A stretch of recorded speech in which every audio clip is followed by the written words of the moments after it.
오늘 본문에는 안식일 준수에 대한 명령이 나옵니다. 여기 안식일을 지킨다는 것은 히브리어로 샤바트 샤바톤이라는 말인데 직역하면 쉬는 안식일이라는 말입니다. 즉 안식일을 정해서 하나님 안에서 몸도 마음도 쉬고 안식하라는 말입니다. 그런데 우리가 여기서 주목해 봐야 할 것은 하나님께서 이 안식일에 대한 명령을 어느 시점에서 하고 있느냐입니다. 4절부터 보면 이제 본격적으로 성막 건설이 시작되는 것을 보니 하나님은 본격적인 성막 건설 직전에 이 명령을 하고 계시는 것입니다. 그렇다면 하나님은 왜 성막 건설 직전에 이스라엘에게 반드시 쉬라고 명령하셨을까요? 그것도 쉬지 않으면 죽이겠다고 겁을 주시면서까지 쉼을 강조하셨습니다. 왜 그렇게 하셨을까요?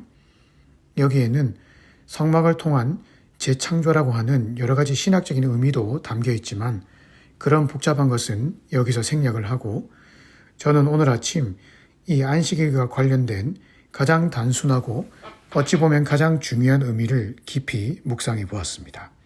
그것은 바로 이 안식일이 이스라엘을 향한 하나님의 사랑과 배려라는 것입니다. 이제 출애굽기 35장 이후로는 본격적으로 성막 건축이 시작될 것입니다. 하나님이 지시하신 법대로 성막을 만들려면 엄청난 시간과 노동이 들어가게 될 것입니다. 이제 이스라엘은 그런 작업을 내일부터 시작하게 될 것인데 그에 앞서 하나님이 그들에게 중요한 것을 하나 말씀하셨습니다. 그것은 바로 엿새 동안 열심히 일할 수 있는 그 힘과 능력이 바로 안식일에서부터 나온다는 것입니다. 즉 안식일에 몸을 쉬어주고 마음도 쉬어주면서 하나님과 깊은 교제와 묵상을 가져야만이 그 쉼이 다시금 너희에게 일할 수 있는 새 힘을 줄 것이고 그 힘으로 주어진 사명을 감당할 수 있다라는 말입니다. 그래서 하나님은 이스라엘에게 무조건 안식일에 쉬라고 하신 것입니다. 쉴 때 쉬어야 일할 때 제대로 일할 수 있기 때문입니다. 쉼을 통해 하나님으로부터 영육간의 체험을 받아야 그 힘으로 주어진 사명을 감당할 수 있기 때문입니다. 만약 쉬어야 할 때 제대로 쉬지 않고 계속 일만 한다면 그 사람은 몸도 망가질 것이고 영적으로 하나님을 바라보는 시선도 놓치게 될 것이고 결과적으로 영육간에 하나님이 원하시는 사람의 모습을 갖추지 못한 채 살아가게 될 것입니다. 따라서 이 안식일 규정은 이스라엘을 향해 또 하나의 무거운 짐을 얹어주기 위해 주신 하나님의 계명이 아니라 그들의 체질을 아시며 그들의 약함을 아시는 하나님께서 사랑과 배려의 마음으로 주신 계명입니다. 그렇게 한날 몸도 마음도 쉬면서 하나님을 깊이 묵상하고 바라보는 시간을 가져야만 인간이 제대로 된 인간의 기능을 수행할 수가 있습니다. 즉 인생에 있어서 쉼이 없고 쉼표가 없이 마구 달리는 그런 인생은 그 인생 자체가 하나님의 뜻과 반대되는 삶을 살고 있는 것이고 결과적으로 피곤하고 힘들어지게 된다는 말입니다. 오늘 말씀을 통해 쉼과 안식에 대해서 다시금 깊이 생각해 보십시다.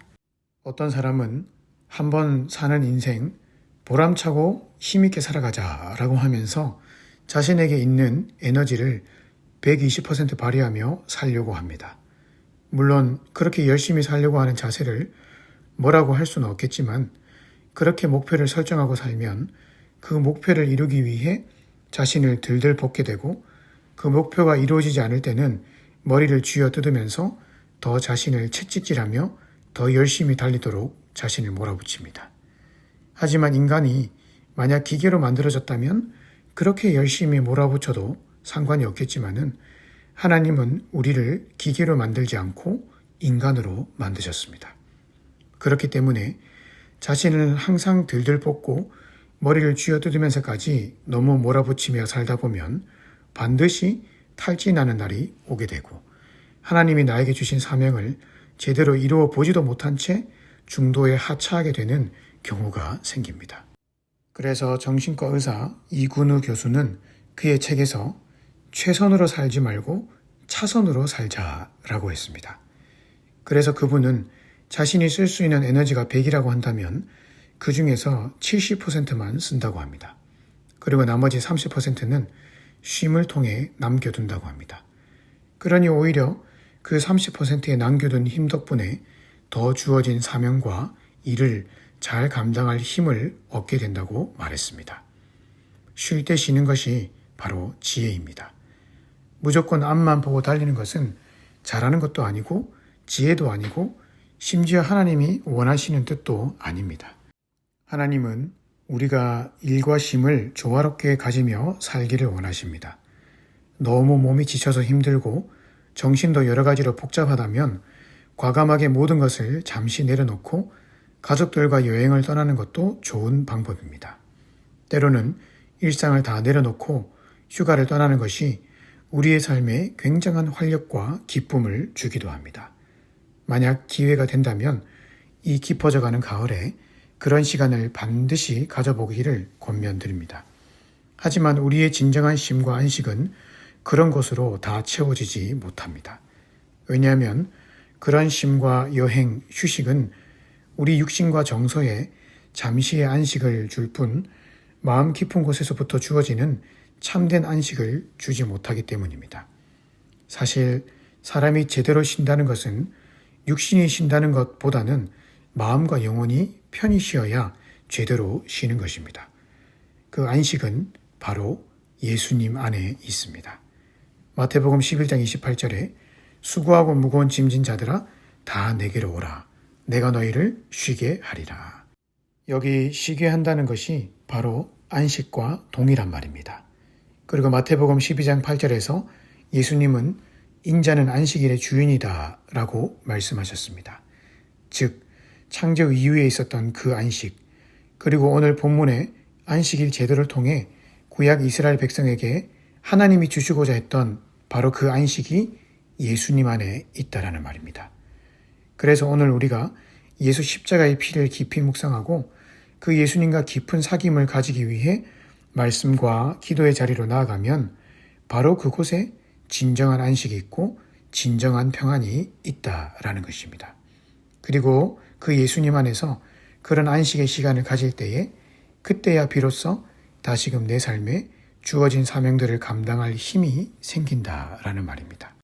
따라서 오늘 말씀을 통해 우리에게 반드시 쉼의 시간을 가지라고 하신 하나님의 배려의 말씀을 기억하면서 비록 오늘도 바쁜 일상을 살아가겠지만 지혜롭게 쉼의 시간을 따로 떼어서 조화롭게 살아가십시다. 여행도, 운동도, 취미생활도 그런 쉼의 시간이 될 수도 있겠지만 진정한 쉼이 되시는 예수님 안에 거하시면서 그 안에서 참된 평안과 안식을 누리며 살아가십시다. 그 진정한 쉼의 공간이 바로 기도의 골방입니다. 오늘 하루도 그렇게 하나님 안에서 안식과 평안을 누리며 살아가심으로 인해 그 힘으로 더욱더 하나님 나라를 굳게 세워가는 저와 여러분 되시기를 주님의 이름으로 축복합니다.